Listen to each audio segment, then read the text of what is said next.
नमस्कार दोस्तों, आप सभी का स्वागत है मेरे YouTube channel the IGA show में। और आज हम सबको पता है कि 1 फरवरी 2024 में हमारे बीच में बजट पेश होने वाला है। बजट में क्या क्या लोगों की उम्मीदें हैं, सैलरी क्लास हो, बिजनेस क्लास हो, चाहे प्रोफेशनल्स हों, चाहे स्टूडेंट हों, या सबकी कुछ ना कुछ उम्मीदें होती हैं बजट से। तो बजट से क्या क्या उम्मीदें हैं, आज उसके विश्लेषण के लिए, उस पर चर्चा करने के लिए हमने इंडिया के एक्सपर्ट CA पवन अग्रवाल जी को बुलाया है। सर, आपका बहुत बहुत स्वागत और धन्यवाद, आप हमारे शो में आए। बहुत बहुत आभार आपका मनीष जी। सर, ये बजट आ रहा है, मतलब मैं देख रहा था उसमें लिखा था इंटरिम बजट। ये इंटरिम बजट क्या होता है? देखिए विनीश जी, क्या है इंडिया के अंदर सिस्टम कि जिस साल भी इलेक्शन ड्यू होते हैं सेंट्रल के, तो उस साल गवर्नमेंट क्या है कि केवल उतने पीरियड का बजट देती है। नॉर्मली तो वैसे बजट फुल ईयर के लिए आता है, लेकिन जिस साल इलेक्शन होने वाले होते हैं तो क्योंकि नेक्स्ट गवर्नमेंट आनी होती है, तो नेक्स्ट गवर्नमेंट ही पूरा बजट पेश करती है, यानी सारे खर्चों का एस्टिमेट, सारे इनकम का एस्टिमेट नई गवर्नमेंट को देना होता है। तो अब जैसे अगर फरवरी में बजट आएगा 1 फरवरी को, और हमारे अप्रैल मई में कहीं जाके इलेक्शन ड्यू हो रहे हैं, तो इस बारी गवर्नमेंट को केवल 2-3 महीने का ही एक प्रिलिमिनरी बजट टाइप देना होता है, इसलिए वो उसको इंटरिम बजट बोलते हैं। और वहाँ पे क्या होता है कि वो पूरी डिटेल नहीं देते, मतलब एक्सपेंस का पूरा एस्टिमेट नहीं देते, इनकम्स का पूरा एस्टिमेट नहीं देते, और इसको केवल पार्लियामेंट में वोट ऑन अकाउंट के थ्रू पास कर देते हैं। मतलब किसी फाइनेंस एक्ट का अप्रूवल नहीं होना होता है। मतलब जैसे नॉर्मली किसी भी एक्ट, कोई भी एक्ट आता है फिर उसको राज्यसभा लोकसभा में पास होना होता है, तो यहाँ पे इंटरिम बजट में वो सारी इंट्रिकेसीज नहीं रहती। एक तरह से वोट ऑन अप्रूवल ले लेती है गवर्नमेंट कि भाई ठीक है, हम 2-3 महीने के लिए और हैं, तो उस 2-3 महीने में हमारे को खर्चे के लिए कुछ फंड्स चाहिए, तो उस फंड्स का एक अनुमानित वो दे देते हैं और उसका अप्रूवल हाउस से ले लेते हैं। मतलब ये आचार संहिता वाला बजट होगा? कह सकते हैं आचार संहिता वाला बजट है, क्योंकि वैसे कॉन्स्टिट्यूशन तो हमारा कहीं पे भी कुछ नहीं कहता, लेकिन हमारा एक इलेक्शन कमीशन के कहीं को रेगुलेशंस हैं कि भाई आप बहुत बड़ी बड़ी स्कीमें नहीं दे सकते, तो इसलिए जिससे कि वोटर का माइंडसेट इफेक्ट हो, तो इसलिए कहीं ना कहीं गवर्नमेंट को इस बात का ख्याल तो रखना ही पड़ता है कि कोई इस तरह के बजट में प्रावधान ना लेके आए। लेकिन अब इंटरिम बजट आएगा, लोगों की बहुत सारी उम्मीदें हैं। अब जैसे हम लोग ने कई लोगों से चर्चा करी, तो लोगों ने कहा कि मेडिक्लेम के बारे में, सेक्शन 80D, जहाँ पे 25,000 की रिबेट है, लेकिन आज की डेट में मेडिकल के एक्सपेंसेस बहुत बढ़ गए हैं, प्रीमियम की अमाउंट्स बहुत बढ़ गई हैं, हर साल प्रीमियम रिवाइज हो जाते हैं। तो क्या ये अमाउंट बढ़नी नहीं चाहिए सर? बिल्कुल, मतलब एसएससीज की तरफ से बहुत ही बड़ी डिमांड है, और धीरे धीरे देखिए ना, जैसे जब कोविड आया था तो कोविड के बाद से ये जागरूकता बढ़ी है कि मेडिक्लेम इंश्योरेंस लिया जाए। उससे पहले तक थोड़ी जागरूकता कम थी। और अगर हम देखें, इन्फ्लेशन को देखें, जितना हॉस्पिटल्स की कॉस्ट है, आज छोटा सा भी या कोई बीमारी हो जाती है तो इलाज के लिए बहुत बड़ा बड़ा खर्चा करना पड़ता है। तो उस खर्चे की वजह से लोग जो है अब अपने मेडिक्लेम के इंश्योरेंस के जो अमाउंट्स हैं वो काफ़ी बढ़ाने लगे हैं। जो आज से 5 साल पहले लोग 5 लाख रुपए का इंश्योरेंस लेने में हिचकिचाते थे, आज वो 50 लाख रुपए की डिमांड कर रहे हैं। तो नेचुरली प्रीमियम्स बढ़े हैं, और फिर पूरे परिवार को कवर करना चाहते हैं, पेरेंट्स को कवर करना चाहते हैं, तो ये 25,000 की लिमिट बहुत ही कम है। इसको 50,000 तो डिमांड है ही कि करना चाहिए, जिससे कि कम से कम पूरा एक परिवार का अच्छा सा इंश्योरेंस कवर हो जाए और टैक्स में भी बेनिफिट मिल जाए उसका। क्योंकि जो लोअर वाले हैं वो आयुष्मान कार्ड से ले लेते हैं फ़ायदा, थोड़े से मिडिल क्लास वाले इसमें फंस जाते हैं, बड़े लोगों को फ़र्क नहीं पड़ता है। बिल्कुल, तो एक्चुअली जो भी हमारे इनकम टैक्स के प्रोविजंस हैं वो मिडिल क्लास को ज़्यादा अफेक्ट करते हैं, ज़्यादातर पब्लिक मिडिल क्लास में ही हमारे इंडिया में। तो बहुत ही ज़रूरी है कि ये इन लिमिट्स को बढ़ाया जाए। पेरेंट्स की भी जो लिमिट है या सीनियर सिटीजन्स की लिमिट है वो भी 50,000 की, जबकि आज की तारीख में मेडिकल इंश्योरेंस सीनियर सिटीजन्स को बहुत महंगा पड़ता है, तो उनकी लिमिट्स भी बढ़ाना बहुत ज़रूरी है। तो ये आयुष्मान कार्ड जो लोअर पॉवर्टी कहते हैं, तो क्या यहाँ पे मिडिल क्लास वालों के लिए कुछ नहीं लाना चाहिए? चलो थोड़ी बहुत तुम्हारी इनकम है, तुम भी थोड़ा बहुत ले लो। बिल्कुल, अगर सरकार की मंशा मिडिल क्लास, देखिए इस देश में है क्या कि जो गरीब वर्ग है उसको कहीं ना कहीं बहुत सारी योजनाओं का लाभ मिल रहा है, जो बड़ा वर्ग है उसको कोई ज़रूरत नहीं है उन सब चीज़ों की, लेकिन मिडिल क्लास के लिए कुछ नहीं है, जो कि सबसे ज़्यादा है देश में। तो इस तरफ भी गवर्नमेंट को ध्यान तो देना ही चाहिए। सर, इलेक्ट्रिक व्हीकल्स को गवर्नमेंट बहुत प्रमोट कर रही है, लिथियम बैटरी पे बहुत प्रोडक्शंस बढ़ रहा है, कई सारी कंपनीज इसमें बहुत ज़्यादा इन्वॉल्व हो रही हैं, लेकिन इस पे जो सब्सिडी गवर्नमेंट दे रही है फेम 2 वाली, वो 31 मार्च 2024 में बंद हो रही है। क्या वो सब्सिडी स्कीम्स आगे बढ़नी चाहिए? बिल्कुल, देखिए जिस तरह से गवर्नमेंट का फोकस है कि रिन्यूएबल एनर्जी के ऊपर उसको बढ़ाना है, उसको वो जो traditional methods of energy consumption है उनको कम करना चाहती है, तो फ्यूल का कंजम्पशन कम करना चाहती है। तो एनर्जी अगर इस तरह के सेगमेंट में गवर्नमेंट इसको प्रमोट करना चाहती है तो डेफिनेटली उस सब्सिडी को देना पड़ेगा, क्योंकि आज भी जो इसकी मैन्युफैक्चरिंग कॉस्ट है वो बहुत ज़्यादा है। तो अगर उस कॉस्ट पे अगर किसी कस्टमर को वो प्रोवाइड किया जाएगा तो उसको काफ़ी महंगा पड़ेगा। तो मतलब अगर जनता को ये प्रमोट करना है कि वो ले आके टू व्हीलर्स ईवी वाले ले, तो ये फेम टू सब्सिडी को कंटिन्यू तो करना ही पड़ेगा गवर्नमेंट को। इंडस्ट्री भी यही चाहती है कि भाई वो बढ़े, तो जिससे कि उनका भी प्रोडक्ट आगे सेल हो, वो भी मोटिवेट हो इस बात को कि ठीक है भाई हमें प्रोडक्शन इसका करना है। और इलेक्ट्रिक व्हीकल पे जो जीएसटी के प्रोविजंस हमारे लग रहे हैं, तो जैसे जब सापा की सरकार थी तो उन्होंने साइकिल उनका था तो साइकिल पे टैक्स फ्री कर दिया था, कोई टैक्स नहीं था। तो अब आप इन्हें इलेक्ट्रिक व्हीकल को प्रमोट करना चाहते हैं तो यहाँ पे कुछ टैक्स का रिलैक्सेशन क्या, बल्कि मेरे हिसाब से तो इस पर टैक्स लगना ही नहीं चाहिए अगर आप चाहती हैं आगे आए। बिल्कुल, मतलब कहीं ना कहीं इसको मुझे लगता है कि एग्जाम कैटेगरी में लेके आना चाहिए, तभी इसका तेज़ी से देश में बढ़ावा होगा। लेकिन फिर भी अगर नहीं भी एग्जाम कर पा रही गवर्नमेंट तो अभी उसको कम से कम रेट ऑफ टैक्स तो इस पर रिड्यूस करना चाहिए। इंडस्ट्री की काफ़ी ये डिमांड है कि इस पर जो इनके इनपुट्स हैं, जो रॉ मटेरियल्स हैं, प्लस जो आउटपुट है, सभी पे ये रेट रिड्यूस होने चाहिए, जिससे कि आगे आसानी से बेचा जा सके माल को। क्योंकि इलेक्ट्रिक व्हीकल आज की डेट में हर घर की ज़रूरत है और आने वाले समय में मुझे लगता है कि इलेक्ट्रिक व्हीकल सब घर में होगा ही होगा। तो जीएसटी भी उसमें, क्योंकि मैंने पीछे एक वर्किंग करी थी उसमें मैंने देखा था कि कार के ऊपर अगर नॉर्मल आप खरीदते हो 30-40 लाख की कार, तो उस पर 40% का तो टैक्स ओवरऑल पेड होता है गवर्नमेंट को। तो एक बहुत बड़ी अमाउंट जाली आती है इसमें। बिल्कुल, मतलब इलेक्ट्रिक व्हीकल में अभी देखिए टू व्हीलर काफ़ी लोगों ने यूज़ करना शुरू कर दिए इलेक्ट्रिक। फोर व्हीलर में अभी थोड़ी सी दिक्कत है कि इंफ्रास्ट्रक्चर भी गवर्नमेंट उतना नहीं प्रोवाइड कर पाई है, तो वो भी एक डिमांड कहीं ना कहीं है कि भाई फोर व्हीलर के लिए भी एक या इंफ्रास्ट्रक्चर इस तरह का डेवलप हो जाए जिससे कि इन व्हीकल्स को पुशअप मिल सके। उसको भी इंसेंटिवाइज करने की बहुत ज़रूरत है, जो इंफ्रास्ट्रक्चर है उसके भी टैक्सेस को स्ट्रीमलाइन करने की ज़रूरत है। तो चार्जिंग स्टेशन जो आजकल आपको लगता है थोड़े बहुत बेरोजगार हैं उनको रजिस्टर करके ट्रेनिंग देके उनको चार्जिंग स्टेशन अलॉट कर देने चाहिए? कुछ ऐसा लगता है कि बड़ी बड़ी कंपनीज़ को फ़िलहाल ये टेंडर्स तो अलॉट हो गए हैं और उनको बोला गया है कि वो जगह जगह चार्जिंग स्टेशंस लगाएं। आपका आइडिया बहुत अच्छा है कि अगर ये बेरोज़गार युवकों को इस तरह के चार्जिंग स्टेशंस की जिम्मेदारी दे दी जाए तो उनको भी एक रोज़गार मिलता है और इंफ्रास्ट्रक्चर भी हमारा मेंटेन होता है, डेवलप होता है। अच्छा, कोविड के बाद से sir online education, tech education बहुत तेज़ी से बढ़ी है। बहुत सारे प्लेटफॉर्म ऐसे आ गए हैं जहाँ पे हर कोई अपने आप को अपग्रेड करना चाहता है और घर बैठे बैठे अपने आप को अपग्रेड कर भी रहा है। तो उसको लेके कुछ एग्जामिशंस कुछ लानी चाहिए सरकार को। ये बहुत डिमांड है इंडस्ट्री के अंदर की है क्या कि देखिए आज की तारीख में इसकी जो रीच है वो नहीं पूरी है। मतलब गवर्नमेंट, मतलब बहुत सारी कंपनीज इसके अंदर आई हैं जो ऑनलाइन एजुकेशन दे रही हैं। बहुत सारा सिस्टम ऐसा डेवलप हुआ है कि जहाँ पे कि हायर एजुकेशन में के लिए भी बच्चा जो है वो घर बैठे बैठे ही ऑनलाइन एजुकेशन ले रहा है। तो अगर ये एडटेक कंपनीज़ जो हम कहना चाहते हैं, एडटेक कंपनीज़ हैं, इनको अगर कहीं ना कहीं गवर्नमेंट कुछ इंसेंटिव्स दे, कुछ इस तरह की स्कीम्स लेके आए कि नए स्टार्टअप्स जो आ रहे हैं वो इस फील्ड में आए, तो एक गांव-गांव तक इसकी रीच, जो विलेज में हमारा एक छोटा क्लास का, प्राइमरी क्लास का बच्चा है, उसको अभी ऑनलाइन एजुकेशन नहीं मिल पा रही है, तो अगर वो सुविधाएं मुहैया करा पाएगी गवर्नमेंट, उसकी टैक्सेशन को लेके कुछ रिबेट्स दे देती है, कुछ एग्जाम्पशंस दे देती है, तो काफ़ी मुझे लगता है कि एक जो एजुकेशन पे हमारे यहाँ बहुत इलिटरेसी है वो धीरे धीरे इम्प्रूव होगी। और हायर एजुकेशन भी, मतलब जो हमारा बेरोजगार युवक है उसके पास स्किल नहीं है, तो उस स्किल को डेवलप वो घर पे बैठे बैठे कर सकता है। उसको उतना खर्चा नहीं करना है कहीं जाने के लिए, कहीं आने के लिए। तो ऑनलाइन एजुकेशन अगर मिलती है, उसके पास आज मोबाइल है, उसके पास आज इंटरनेट है, उस क्षेत्र में गवर्नमेंट ने बहुत अच्छा काम किया है, लेकिन उसको वो प्रोवाइडर नहीं है उसके पास। अगर वो कोई बहुत सस्ते दामों में कोई स्किल देने वाला होगा तो फिर वो काफ़ी आगे बढ़ सकता है। बिल्कुल, तो यानी कहीं ना कहीं इस पर कुछ आना चाहिए।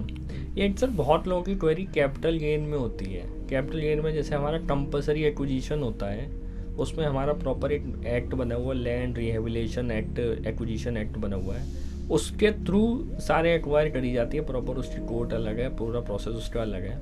लेकिन कई सिटीज़ में अलग अलग डेवलपमेंट अथॉरिटीज़ हैं, वो उस एक्ट के थ्रू ना जाके कंसेंट पे ले लेती हैं, उनसे कंसेंट लेटर लेके उनकी रजिस्ट्री करा देती हैं, उनसे ज़मीन एक्वायर कर लेती हैं, और ये कहीं ना कहीं उस एक्ट में कवर नहीं हो पाता है और इसके ऊपर कैपिटल गेन के हार्श प्रोविजंस लग जाते हैं। तो यहाँ पे कुछ अमेंडमेंट की उम्मीद होनी चाहिए। देखिए विनीत जी, ये बड़ा सेंसिटिव एरिया आपने छुआ। और क्या हो रहा है कि इससे सबसे ज़्यादा फार्मर अफेक्ट हो रहा है, क्योंकि ज़्यादातर लैंड्स जो गवर्नमेंट डेवलपमेंट के लिए एक्वायर करती है वो ज़्यादातर फार्मर्स के पास ही है। तो उन फार्मर्स को हो क्या रहा है कि अभी टैक्स देना पड़ रहा है। ये क्लैरिटी नहीं है एक्ट के अंदर कि ये जो इस तरह से एक्वायर की जा रही है। पहले क्या था कि गवर्नमेंट ने लेके आई थी कि अगर कंपल्सरी एक्विजिशन कर रही है कोई गवर्नमेंट तो वो एग्जाम्प्ट है, उसके ऊपर कोई टैक्स नहीं पड़ेगा। लेकिन अभी एक नया कल्चर डेवलप हो गया है जिसमें कि जो भी अथॉरिटीज़ हैं वो कंसेंट बेसिस पे रजिस्ट्री करती हैं। तो फार्मर वहाँ पे लिखता है कि स्वेच्छा से करी गई, और उस पर टैक्सेशन डिपार्टमेंट ये व्यू ले रहा है कहीं ना कहीं कि क्योंकि स्वेच्छा से करी गई है तो ये कंपल्सरी एक्विजिशन नहीं है और आपको इसके ऊपर कैपिटल गेन टैक्स देना पड़ेगा, जो कि कहीं ना कहीं मुझे लगता है लॉ की वो इंटेंशन नहीं थी। तो इसका अगर क्लैरिफिकेशन लेके आएंगे तो एक बहुत बड़ा वर्ग हमारा अफेक्ट हो रहा है, फार्मर्स जो कि एक गांव से उठ के आता है, एग्रीकल्चर बेस है, उसके पास और कोई इनकम के सोर्सेज नहीं है, किसी तरीके से वो लैंड एक तो उसकी चली जाती है। तो वहाँ पे मतलब रिबेट देना बहुत ज़रूरी है गवर्नमेंट को, यानी उसको कवर करना चाहिए। एग्जैक्टली उसका क्लैरिफिकेशन एक्ट में ज़रूर ले आए जिससे कि ये ख़त्म हो जाए एनोमली और उनको टैक्स जो अननेसेसरी बर्डन है वो ना देना पड़े। बिल्कुल सर, जैसे कई लोग हम ही लोगों को राय देते हैं पार्टनरशिप फर्म बना लो आरओसी से बचने के लिए। आरओसी के कंप्लाइंसेस उतने हैवी हैं कि हर कोई बहुत इजी वे में नहीं कर सकता है। पार्टनरशिप फर्म हम एडवाइस कर देते हैं, और भी जैसे ग्लोबल लेवल पे नहीं आना चाहते वो फर्म बना लो, लेकिन पार्टनरशिप फर्म पे 30% टैक्स लगता है। वही अगर हम कंपनीज बनाते हैं वहाँ 22% 25% का टैक्स लगता है।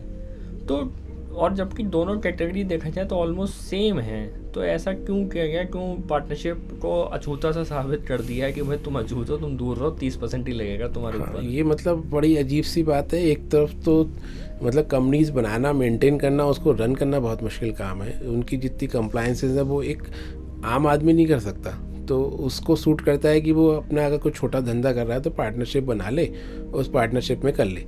लेकिन दूसरी तरफ उसको फिर वो 30% टैक्स देना पड़ जाता है, तो वो कहीं ना कहीं उसको बहुत भारी पड़ता है। तो कहीं ना कहीं ये रेशनलाइज करने की बहुत ज़रूरत है कि इसको मतलब कम से कम 22 ना लाएं। 22 जो कंपनीज को इंसेंटिव दे रखा है वो उस पर ना भी लाए तो गवर्नमेंट कम से कम 25% तो करे, तो एट पार तो आए। तो इसलिए एक ट्रेड की ये बहुत डिमांड है। हम उम्मीद करते हैं कि गवर्नमेंट इसके बारे में सोचेगी और कहीं ना कहीं इसको 25 पे शायद लेके आए। मुझे लगता है सर कभी कभी ना हर चीज़ के दो पहलू होते हैं। तो यहाँ पे हर बात दो शब्दों में कही जा रही है। जैसे हम इकोनॉमिक वीकर सेक्शन की बात करें, EWS की, वहाँ पे ये कहते हैं कि 8 लाख तक की अगर आपकी इनकम है तो आपको हम घर भी देंगे सरकार वाला, सरकारी सुविधाएं भी देंगे, सारी जितनी योजना आ रही है आप उसका लाभ उठा सकते हैं। लेकिन इनकम टैक्स कहता है कि भाई 7 लाख से नीचे इनकम है तो एग्जेम्प्ट है, 7 से ऊपर आपको टैक्स देना है। तो ये आपस में कॉन्ट्राडिक्टरी नहीं है? देखिए, गवर्नमेंट का इस बारे में मैं थोड़ा सा तारीफ़ करूँगा कि लास्ट ईयर इन्होंने 5 लाख की लिमिट को बढ़ा के 7 लाख कर दिया था, लेकिन वो कहीं ना कहीं थोड़ा सा कम रह गया। उसको 8 लाख भी करना ज़रूरी है। और दूसरा इसका एक दूसरा एस्पेक्ट भी है कि इन्फ्लेशनरी इकनॉमी में बहुत इन्फ्लेशन रहा है और आ रहा है, तो ये लिमिट्स अभी कहीं ना कहीं बहुत कम महसूस होती हैं। तो डेफिनेटली इसको 8 लाख तो कर ही देना चाहिए, जिससे कि कम से कम वो डिस्पैरिटी जो है वो ख़त्म हो जाए। हर सैलरी क्लास, बिजनेस क्लास या कोई भी आप प्रोफेशनल, उसके माइंड में एक थॉट होता है, क्या हमारी चैप्टर 6 थे 80C to 80U जो 2014 में 1.5 लाख हुई थी, आज 2024 आ गया है, वो बढ़नी चाहिए या नहीं? इन्फ्लेशन कितना बढ़ गया हमारा 10 साल में? हाँ, मतलब कहीं ना कहीं मुझे लगता है कि गवर्नमेंट का एक फोकस ये शिफ्ट हुआ है कि जो पहले गवर्नमेंट फोर्स्ड सेविंग कराना चाहती थी वो उस पर थोड़ा सा ऐसा लगता है कि कहीं ना कहीं कुछ कॉन्सेप्ट चेंज हुए हैं कि गवर्नमेंट फोर्स्ड सेविंग नहीं कराना चाहती। क्योंकि इधर देखने में ये भी आया है कि नई स्कीम में थोड़ा सा रिलैक्सेशन दिया उन्होंने टैक्सेस में, तो शायद वो उनसे मतलब उसको गवर्नमेंट को ये लगता है कि नहीं हम कोई डिडक्शन ना दें, कोई सेविंग्स नहीं भी आती, कोई बात नहीं, एक्स्ट्रा टैक्स में इंसेंटिव दे दें। तो वो अगर गवर्नमेंट उसको प्रमोट करना चाहती है तो मुझे लगता है 1.5 लाख के कम से कम 2.5 लाख रुपए तो वो होने ही चाहिए। 10 साल में वैसे भी 1.5 लाख के अगर हम इन्फ्लेशन से चलें तो वो 5 लाख रुपए 6 लाख रुपए हो जाते हैं। तो यहाँ कहीं ना कहीं ये या तो थॉट प्रोसेस में कोई अंतर है पहले की गवर्नमेंट्स में इस गवर्नमेंट में, तो लगता ही है कि हाँ नहीं 1.5 लाख के 2.5 लाख तो हो ही जाने चाहिए। ये तो वही बात हो गई, कोरोना में हमने सत्ता को देख लिया और कहते हैं जो है खा लो पी लो मौज ले लो जोड़ो कुछ मत जोड़ो। तो वही वाला कंसेप्ट इस पे भी हो गया कि भाई सेविंग वेविंग कुछ मत करो, बस टैक्स दो और मौज लो। हाँ, कहीं ना कहीं कुछ पाश्चात्य सभ्यता शायद हावी होती हुई नज़र आ रही है, जहाँ पे कि गवर्नमेंट सोशल सिक्योरिटी स्कीम्स देती हैं अपने कंट्री में, वो शायद अभी पॉसिबल नहीं है, इतना लार्ज पॉपुलेशन है। उस सभ्यता को इंडिया में लेके कहीं ना कहीं आ रहा है, कहीं ना कहीं उसका इम्पैक्ट दिखता है, क्योंकि वहाँ पे इस तरह की फोर्स सेविंग नहीं है। वहाँ पे डायरेक्ट टैक्स मतलब सीधे सीधे फ्लैट टैक्सेस हैं, तो वही कल्चर शायद इंडिया में भी डेवलप करने की कोशिश की जा रही है। मतलब खाओ पियो टैक्स मत जोड़ो। बिल्कुल। और बहुत लोगों के मन में उत्सुकता रहती है जब भी बजट आता है, वो टीवी में यही देखते रहते हैं क्या टैक्स स्लैब बढ़ेगा, क्या टैक्स स्लैब बढ़े। पिछली बार बड़ी हिम्मत से उन्होंने 5 से 7 किया, बहुत बड़ा स्टेप था। तो क्या वो है ना कि चीज़ें मिलती हैं तो और उम्मीदें बढ़ जाती हैं, तो क्या और उम्मीद है? देखिए इलेक्शन का ईयर है, बढ़ना तो चाहिए गवर्नमेंट को। कहीं ना कहीं पैसे तो बहुत बड़ी स्कीम्स नहीं ला सकती, लेकिन कम से कम टैक्स स्लैब बढ़ा के लोगों को हो सकता है अट्रैक्ट करने की कोशिश करे। तो पूरी उम्मीद तो है मैं कि इस क्योंकि लास्ट ईयर है गवर्नमेंट का, तो लिमिट्स शायद बढ़ाना पड़े उसको। जीएसटी में आप क्या चाहते हैं कि जीएसटी में क्या क्या चेंजेस होने चाहिए? इनडायरेक्ट टैक्स की अगर मैं बात करूँ, या आपको लगता है कि ये चीज़ें थोड़ी सी हार्श हो रही हैं, इसमें टैक्स रेट बहुत हैवी हो गया है, कहीं ना कहीं थोड़ी बहुत सुविधाएं किसी जगह देनी चाहिए? जैसे हॉस्पिटल के हम लोग बात कर रहे थे कि 5,000 से ऊपर अगर रूम रेंट हॉस्पिटल का तो उस पर जीएसटी लगा दिया है। ऐसे कई सारी चीज़ पे जीएसटी लग चुका है, तो कहाँ कहाँ पे थोड़े बहुत इम्प्रूवमेंट होने चाहिए? एक तो थोड़ा सा मुझे लगता है जीएसटी में थोड़ा सा जो वो ease of doing business government ने कहा था कि हम देना चाहते हैं, वो कहीं मिसिंग है। तो एक तो ये कि जीएसटी में सरलीकरण होना चाहिए। व्यापारियों को इतनी सारी कंप्लायंसेस करनी पड़ रही हैं और उसके बावजूद भी इतने सारे नोटिस झेलने पड़ रहे हैं, तो कहीं ना कहीं उस सरलीकरण की ज़रूरत है, उस चीज़ को देखने की ज़रूरत है। अभी रिसेंट पास्ट में जो एआई से नोटिस जनरेट हुए उसमें ये तो सर अच्छी बात है, सिर्फ अभी एआई के आए हैं और आए नहीं है। और एआई वाले तो मुझे लगता है थोड़े से आसान है, अगर दूसरे वाले आए तो बड़ी दिक्कत हो जाएगी। तो उस चीज़ को देखने की ज़रूरत है कहीं ना कहीं कि भाई केवल एआई से जनरेट करके आप नोटिस सब ना कर दें, एक बर्डन लाद दें व्यापारी के ऊपर। व्यापारी वैसी कंप्लायंसेस से परेशान है, तो उस सब चीज़ों को सरलीकरण करने की ज़रूरत है। थोड़े से प्रोविज़न्स जो अरेस्ट को लेके और वो सब चीज़ों को लेके उनको थोड़ा सा, उससे व्यापारी काफ़ी भयभीत रहता है, व्यापार का एनवायरनमेंट नहीं है, तो उनको थोड़ा सा ईज़ करना चाहिए जिससे कि व्यापारी खुले मन से व्यापार कर सके। तो अगर जीएसटी की बात करें तो मुझे लगता है कि इस तरह के जो प्रोविज़न्स हैं उसमें थोड़ा सा कहीं ना कहीं देखने की ज़रूरत है गवर्नमेंट को कि क्या उचित एक स्टेप हो सकता है जिससे कि व्यापारी अपना व्यापार खुल के कर सके, और जो उचित टैक्स है, जो टैक्स दिया जाना चाहिए वो बिल्कुल दे गवर्नमेंट को, लेकिन कम से कम डर का माहौल ना हो। डर का माहौल। और टैक्स रेट मुझे लगता है कि 5, 12, 18, 28 बहुत हाइयर साइड है, 18 बहुत हाइयर साइड है। माइंड थॉट आ जाता है कि अच्छा आपको नहीं लगता ये टैक्स रेट बढ़ाने की जगह टैक्स रेट थोड़ा सा कम करके अगर आईटीसी का कंसेप्ट ही हटा दें?